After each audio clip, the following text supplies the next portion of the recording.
Hi, my name is Melanie Downing, and I chose the book Alice in Wonderland by Lewis Carroll.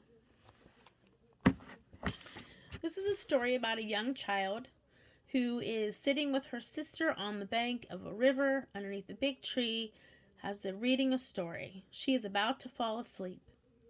In the story, she remembers hearing about the white rabbit with the waistcoat on and the watch in his pocket. She remembers seeing him jump down the rabbit hole, and she begins to follow. We are now entering Wonderland. She has become involved in a series of mysterious, imaginative adventures that are trying to search for the right rabbit. Alice soon realizes that she is in a place where rules and possibilities are very different than the ones of her very own. She can change her size by drinking a potion or eating a cake. The next character Alice finds is the caterpillar. Who are you? But she is unable to answer this question, for she has felt that she has changed several times since early this morning. She would like to become tall again because she is as small as a caterpillar. So they decide to tell her that she can take a piece of the mushroom that makes her small, or the other side will make her large. She nibbles a little, and now she is 9 inches tall. She starts on her adventure and meets up with the Duchess. The Duchess hands her a child who she carries for a little while, but soon the baby turns into a pig, and she lets her go. The Cheshire Cat is a playful feline who appears and disappears at will. One point, all you see is his smile. He tells her, "Most everyone's mad here. You may have noticed that I am not all there myself." He advises her to go to meet the Mad Hatter.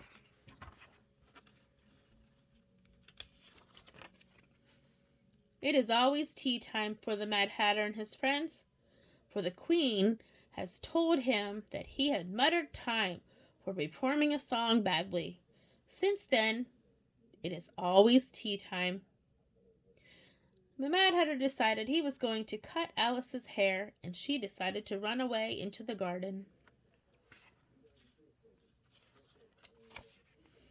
In the garden, she found the playing cards painting the roses red, for they had planted the wrong color rose tree, and they did not want the Queen to find out, or they would be beheaded.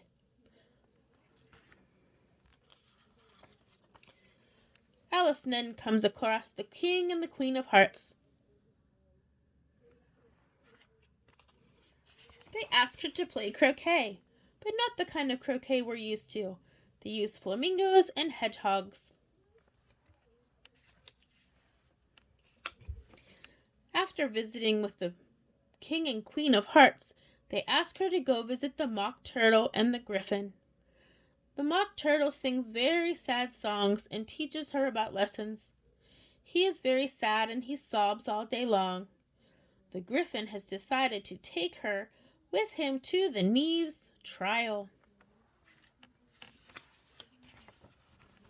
The Neve is a playing card, and he is on trial for stealing the Queen's tarts. The Queen has called Alice to testify against them.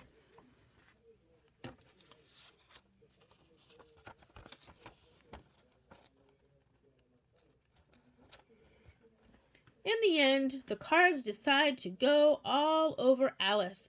They are falling all over her, and she is ready to wake up. "Who cares for you?" she said. "You are nothing but playing cards." And she opens her eyes to find that it's just the leaves rustling across her as her sister is still reading from the book and talking to her about the story. She has woken up out of a dream and back into the real world.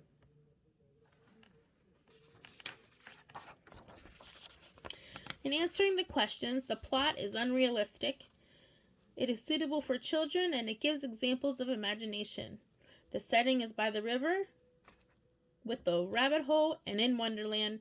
The characters are Alice, her sister, the King and Queen of Hearts, the White Rabbit, the Duchess, the Cheshire Cat, the Caterpillar, the Mad Hatter, the Mock Turtle, and the Griffin. The point of view is from Alice, a young child. The essence of the reading is to children because it is told by a child, not by an adult's point of view. The genre is children's literature, nonsense, and fantasy fiction. The theme is growing up and personal identity. How a child sees the world through the adults. This can be through rules, society, etiquette, and how we treat each other,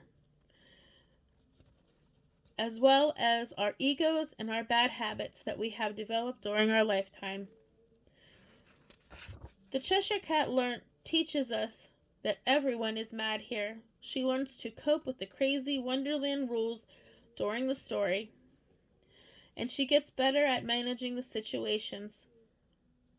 In the very end, Alice realizes that the creatures in Wonderland really are nothing but a pack of cards, and then she wakes up into the reality of the real world with adults. The setting, the plot, the theme, and the characters are all imaginative and unrealistic. Alice has given them a twist and created a world that is very unusual. The author's style is imaginative, and he is giving us the story through this child's point of view into the real world. She does not want to grow up. She knows that there are things that she has to know before she grows up, and yet she still wants to be a child and think and play imaginatively. This book is considered a classic in my opinion because it is a story of the way things were done in the early 19th century. The language is a little different than what we are used to, but it is adored by children and adults alike. It is the voice of a child telling the story. It keeps us entertained and interested from generation to generation. Thank you.